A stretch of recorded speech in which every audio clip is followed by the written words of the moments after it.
এবার এক পিঠ হলে উল্টে দেব। সুন্দর তেল বেরোচ্ছে, বলে না কইয়ের তেলে কই ভাজা।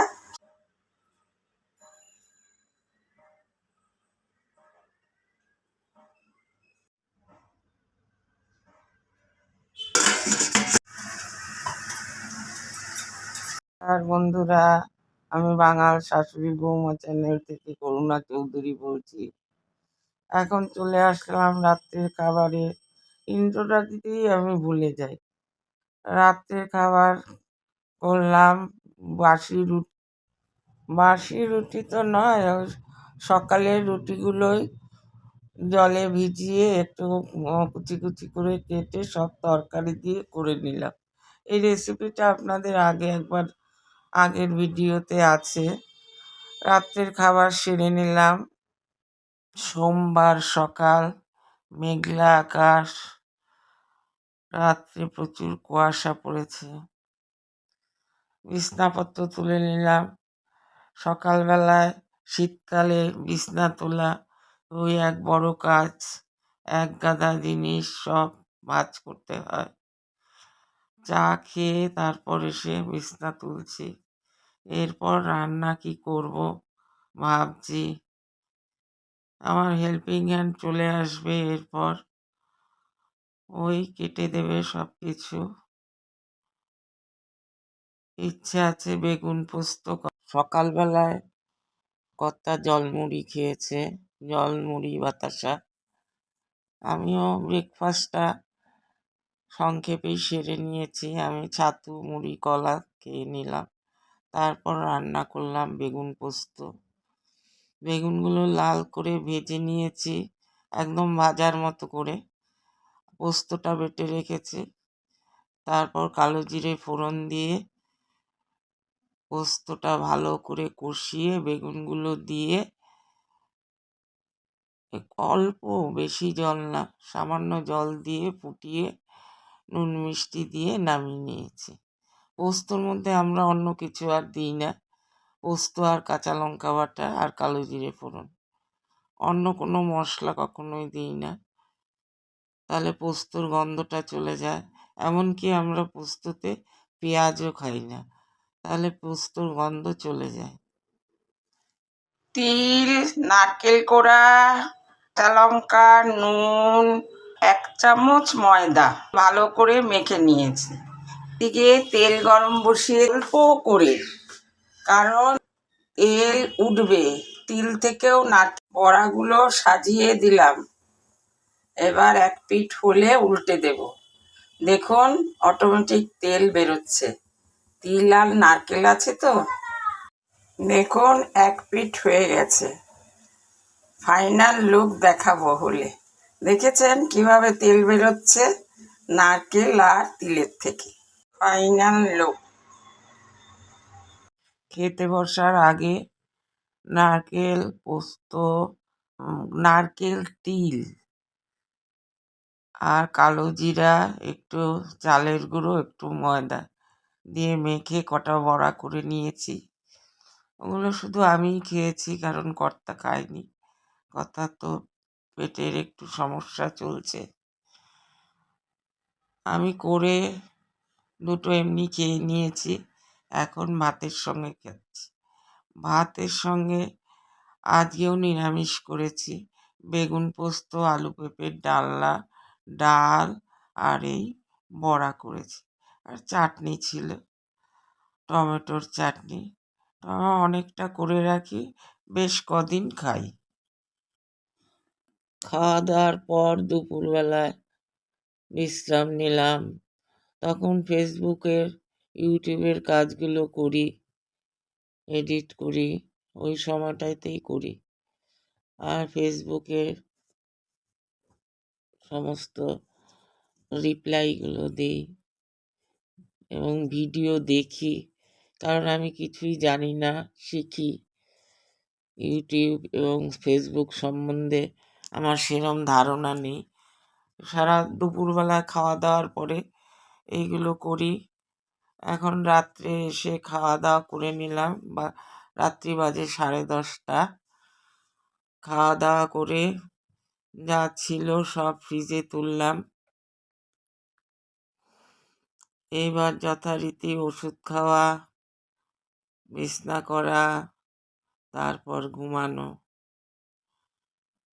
খাওয়ার পরে অনেক কাজ থাকে, আর একটু আগে খেতে পারলে ভালো হয়।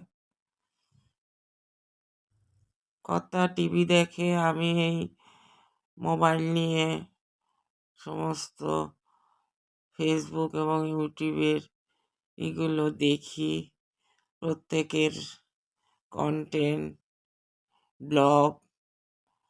খুব ভালো লাগে এগুলো দেখতে। সবার দেখতে দেখতেই আজ আমি ইউটিউব, ফেসবুক করা আরম্ভ করেছি এই বয়সে। চান করে ভেজা চুল আঁচড়াই না। আমার চুলটা স্টেপ কাট করা, রাত্রিবেলা ভালো করে আঁচড়ে নিই। ভালো করে স্টেপ কাট না আঁচড়ালে চুলটার সেট ঠিক থাকে না, সেই জন্য ভালো করে আঁচড়ে নিলাম। তারপর মশারি টাঙিয়ে আমি শোয়ার সময় এই হালকা সোয়েটারটা পরে শুই, গলাটাও পেঁচিয়ে শুই, কারণ বড্ড কাশি হয় তো। তারপর এখন শোবো। মঙ্গলবার সকালে ব্রেকফাস্ট সারা হয়ে গেছে। আমরা দুজন তো টুকটাক খেয়ে চালিয়ে দিই। তারপর একটু রিল্যাক্স করার চেষ্টা করছি, আর চশমাটা পরে একটু ফেসবুকও দেখব। সকাল থেকে দেখা হয়নি। চুলটা খুলে নিলাম একটু, রাত্রিবেলায় গার্ডার পেঁচিয়ে শুই। এখন রৌদ্রের মধ্যে বসে ফেসবুকটা দেখব।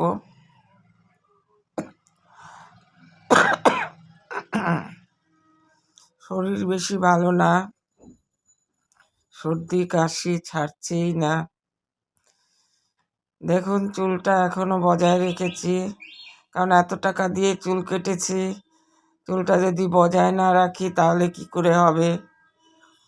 স্টেপ কাট করতে সবচেয়ে বেশি টাকা নেয়। বুড়ো বয়সে কি শখ দেখুন। মানুষের শখের শেষ নেই, যতই বয়স বাড়ুক। ভাবছিলাম একটু বসবো, রান্নাঘরের দিকে তাকিয়ে দেখি রান্নাঘর পরিষ্কার করা দরকার। এখন রান্নাঘরটা পরিষ্কার করতে লেগে গেলাম এবং বাসনপত্রগুলো গুছিয়ে রেখে দিলাম, কারণ এক্ষুনি আসবে বাসন মাজতে। আমাদের বসার আর উপায় নেই, বেলা 2টোর আগে বসা যায় না। কাজের পর কাজ সব রেডি থাকে, করতেই হবে। আরও বৌমা বাড়িতে নেই, বৌমা থাকলে আমার অনেকটা সুবিধা হয়। ওরা আসবে জানুয়ারি মাসে, নাতির স্কুল খুলবে, তখন চলে আসবে আবার। এইগুলো সব সেরে নিচ্ছি, নিয়ে চান করব। কাজ করে চলে যাবে, তারপর চান করে নেব। রান্নাঘরের কাজই শেষ হচ্ছে না। দেয়ালগুলো একটু মুছে দিচ্ছি। টাইলসগুলো রোজ মুছে না দিলে, নোংরা হলে একসঙ্গে পরিষ্কার করতে আমার ভীষণ কষ্ট হয়। রোজেরটা রোজ করে ফেললে এতটা অসুবিধা হয় না। এরপর চান করে, কর্তাও চান করে চলে এসছে, খেতে দিয়ে দিয়েছি। রান্না করেছি আলু পেঁপের ডালনা, আর ডাল দিয়ে, উচ্ছে দিয়ে, লাউ দিয়ে, আমরা এটাকে বলি ডালের শুক্তো করেছি। থোর ঘন্ট, কালকের বেগুন পোস্ত ছিল, আর আলু পেঁপের ডালনা। আর আমার জন্য একটু স্পেশাল করেছি ফুলকপির বড়া আর পেঁয়াজ ভাজা। চাটনি আগেরই ছিল। আমার ভাত রয়েছে, এবার আমিও খেয়ে নেব। আমি ওই ভাজাটা একটুখানি মুচমুচে করছি, অর্ধেক করে রেখে দিয়েছিলাম খেতে বসার আগে, বাকিটুক করব। এখন খেতে বসবো কাল 25শে ডিসেম্বর। ভাবছি একটা কেক বানাবো, অনেকদিন কেক বানাই না। কেকের রেশিওটা ঠিক না হলে কেক ভালো হয় না। যাই হোক, ফেসবুকে দেখে নেব, দেখে নিয়ে তারপর বানাবো ভাবছি। মঙ্গলবার রাত্রিবেলায় খাওয়া দাওয়া শেষ করে দেখুন কতক্ষণ সময় লাগে ওষুধ খেতে। তাও তো থেমে থেমে খেতে হয়, একসঙ্গে তো পরপর খাওয়া যায় না। ওষুধের পর্ব, তারপর একটু শরীর চর্চা, একটু ক্রিম মাখতে হয়, তা না হলে চামড়া এমনি লুজ হয়ে গেছে। সেই জন্য একটু শরীর চর্চা প্রত্যেক দিন রাত্রি করতে হয়, শীতকালে আরো বিশেষ করে। এরপর শোয়ার পালা, বিছানা রেডি, মশারি টাঙানো, শুয়ে শুয়ে নূতন সুন্দর সুন্দর স্বপ্ন দেখবো আশা করি। স্বপ্ন সত্যি হয় না এটা ঠিক, তাও দেখতে ভাল লাগে।